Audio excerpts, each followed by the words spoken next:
Hello everybody and welcome back to Garibaldi Red. Not over Zoom or the power of the internet for once. We are at Hayes HQ, or should I say Garibaldi Red HQ. Dave has popped round for a cup of, what have you got? Peppermint? Bit of peppermint, Max, yeah. Bit of peppermint. Bit of guerrilla broadcasting and a bit of peppermint tea, mate. A bit of Garibaldi Red tea. Yeah. God, if there was Garibaldi Red tea, eh?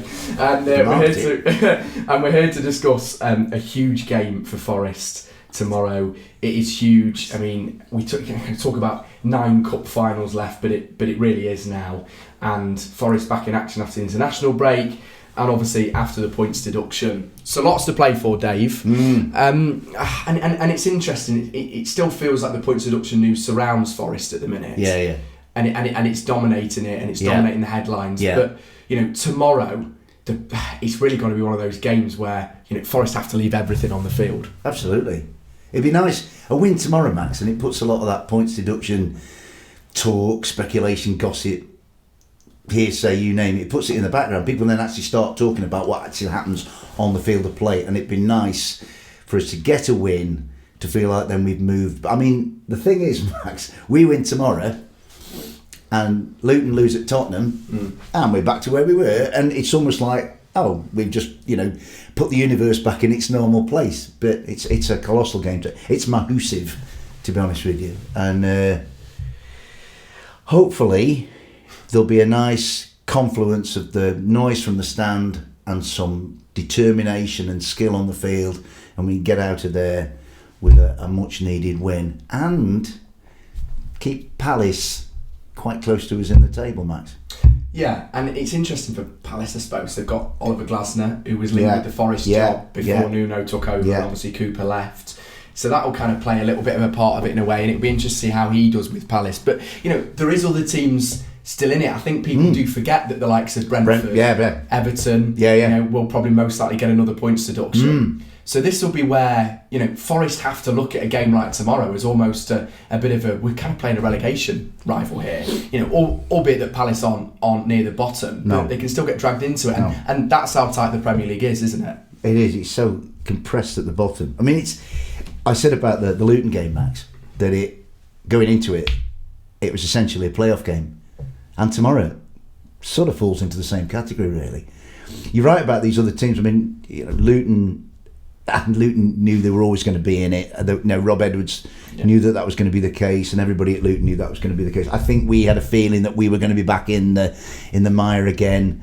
Everton probably did. I think the most vulnerable team at the moment in that little cluster at the bottom is Brentford, and I feel it's because Brentford never entertained the idea that they would be in a relegation scrap, and lo and behold, look, there they are.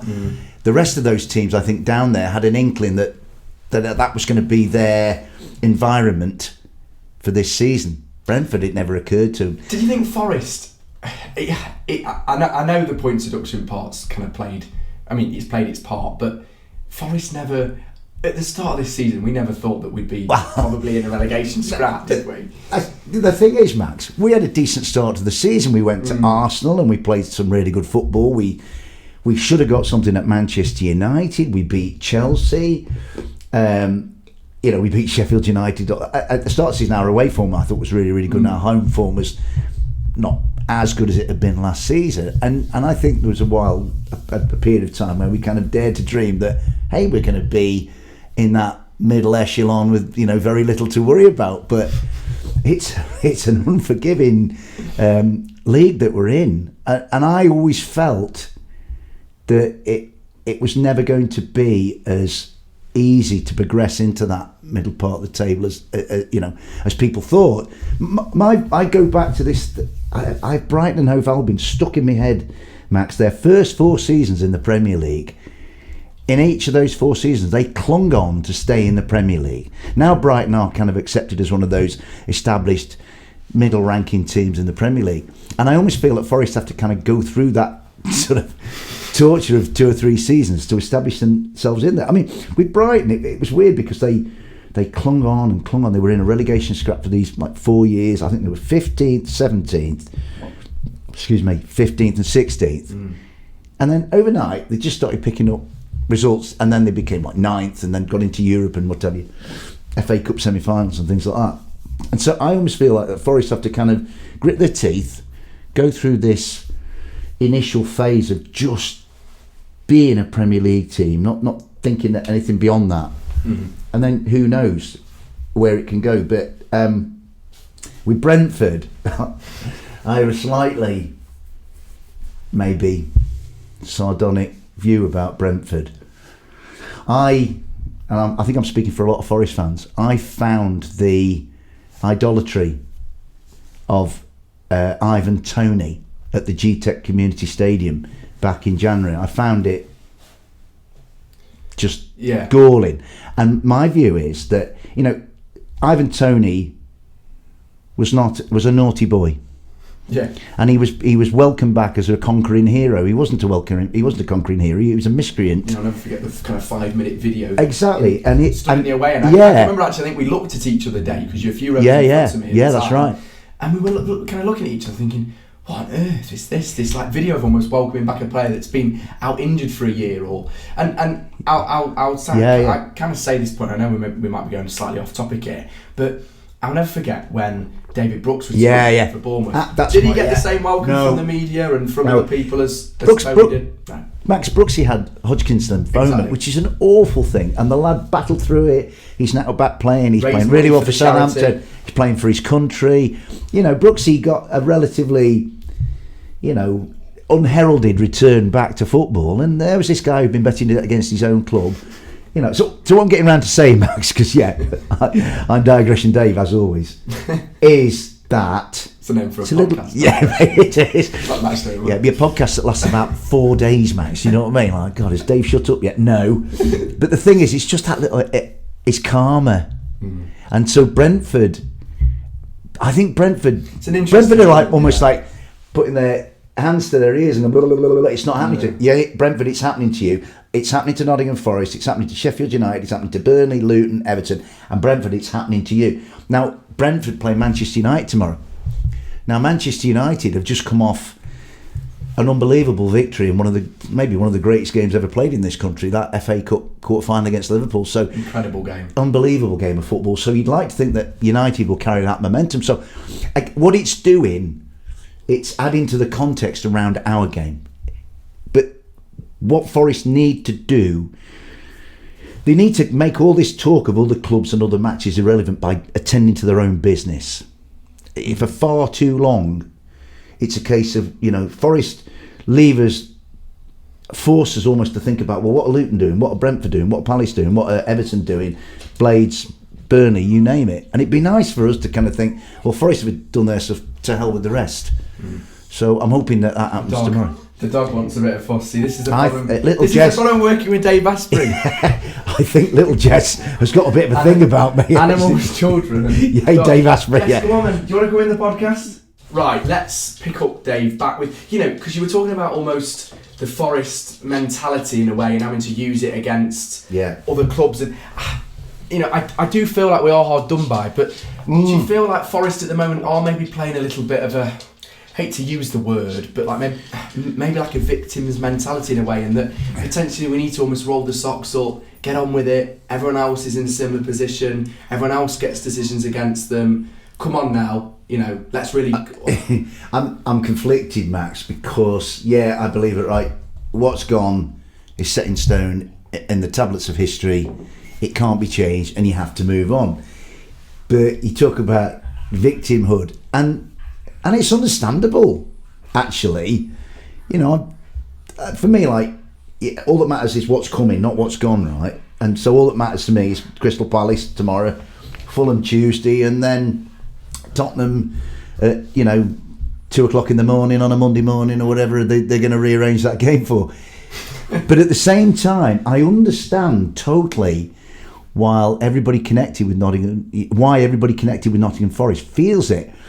I saw the front cover of the Mist Rolling In fanzine, which I'll give a shout out to, because in fact the guys there sent us a fanzine to Garibaldi Red, and I haven't started reading it yet, but it's on the list to do, so I really appreciate that. But the front cover, Max, it's got all these things that have happened to Forest. So the Tierney decision against Liverpool, Willie's sending off against Bournemouth, VAR stuff, the tackle by Moder on Nico at Brighton, and it's listed. It's a kind of a list of Forest grievances. Yeah, it's a list of Forest grievances, and you look at it and you think, yeah, it does seem like it would allow the conspiracy theorists to run riot, But so I can understand why a lot of fans and I guess the players and the coaching staff and everybody at Forest feels like somebody's got it in for them. But at the same time, where that kicks into play for me is if I was like, to be honest, if I was managing Forest tomorrow and I was Nuno, I'd have the front page of that Mr. Alien fanzine. Look at that, look. Yeah. And use it as motivation. And I think I'm just so hoping tomorrow that those of us who are in the ground, like me and you are, Max, and the thousands of others, and we all come together, because it is, you get picked on, or you feel like you get picked on, you perceive that you're being picked on, and you get into a corner, and then you have to come out of that corner, and Forest have to do that tomorrow. And I wanted it against Brighton 3 weeks ago, Max, as a follow-on from the injustices or the perceived injustices of the Liverpool game, and for Forest to take it out on Brighton. They didn't. They cannot be as passive tomorrow against Palace as they were at Brighton. Right? I thought they played all right at Luton. I mean, I thought they should have won at Luton. They were by far the better team, Forest, and they showed that there is capability there to win some of these remaining 9 games and get out of this quagmire that they're in. But yeah, I am. Let's move on, because you can't change it. But at the same time, I understand fully why people think somebody's got it in for us, because Mr. Rolling in have sort of actually documented it. In fact, a good friend who I actually live with, and he's a Leeds fan, said to me, you do start to question though, like, has someone actually got it in for Forest? He said that the other week, and that was after the Portier. I mean, the thing is though, Max, Gary O'Neill at Wolves could say that. If you go back to the very first game that Wolves played this season at Old Trafford, they utterly dominated. They had a protest against VAR, didn't they? They did, and I remember Onana flattened one of the Wolves lads. Should have been a penalty, and it wasn't given. And so, I think, it's Forest at the moment. It might be next week. Brentford might start thinking like that. And it's all perceptions. It's a bit of a nebulous thing, but what isn't nebulous is have to beat Crystal Palace tomorrow, mate. Yeah, and there's huge games coming up. And Forest do have, if you look at all the other relegation contenders, Forest do have a very decent run in. It's a more, what's the word? It's a more amenable run in. I mates of mine who do the Back of the Net AFC Bournemouth podcast, the lads, maybe they should get out a bit more, but they predicted, Max, every single football match left in the Premier League up to the end of the season, and they had Forest staying up, only by a point, but they had Forest staying up. So, and I think it was Luton that they had going down with Burnley and Sheffield United, and that was based on the idea that Luton's run in is far tougher than Forest's. I mean, Luton are at Tottenham tomorrow. I think they have to go. I have a feeling they play Arsenal on Tuesday or something like that. Yeah. Luton have to play City at City. Mind you, we play City at home. I mean, to be honest with you, Max, of the 9 games left, the 2 I've kind of said I don't think we'll win are Tottenham away and City at home. I think they are beyond us. But I really firmly believe that we can get something from all the other ones. I personally think that there are 21 points on offer to us out of the 27. If we were to get something at Tottenham, I mean, that would be astonishing. If we were to get something against City. But Max, we played City last year and we got an amazing 1-1 draw, and our lads were, they were, out-possessed on the day. And we only lost 2-0 this season away from home. Yeah, we did. They had 10 men, there were spells, but that Forest really...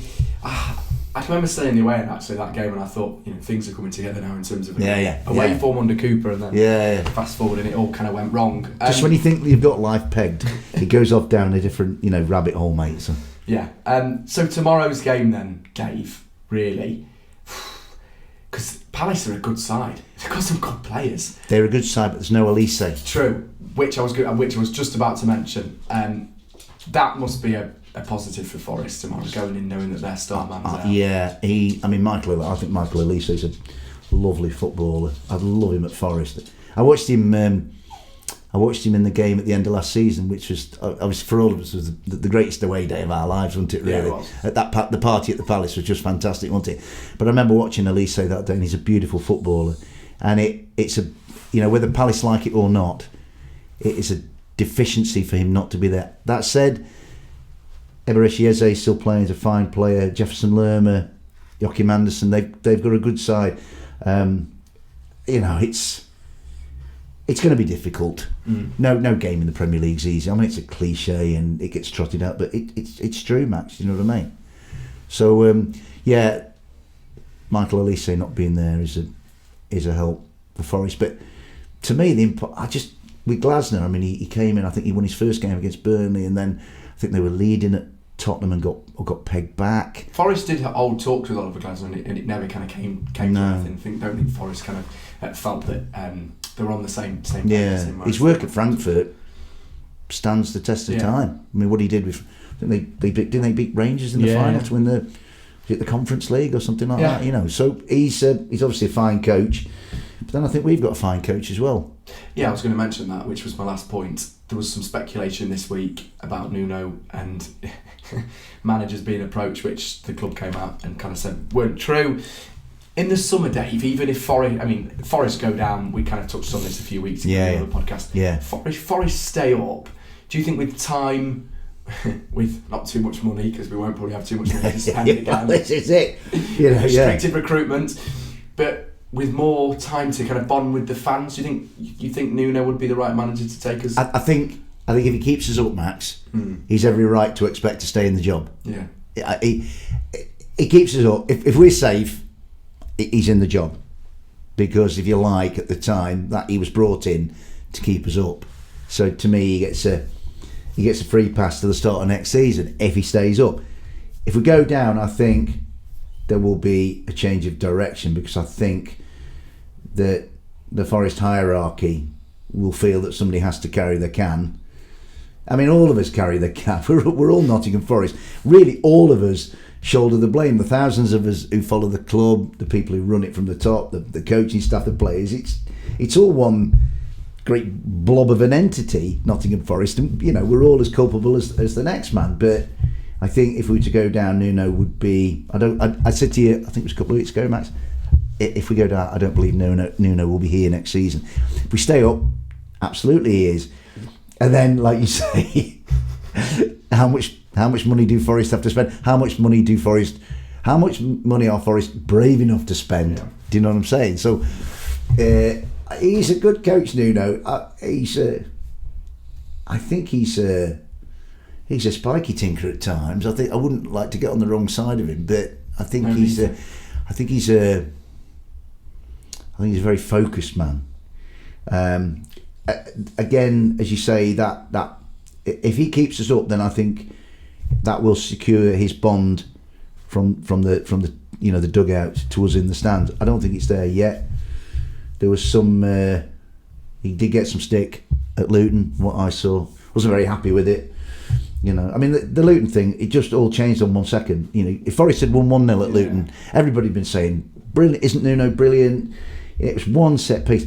And unfortunately, where Forest can't escape scrutiny is set pieces. It's awful. It's truly dreadful.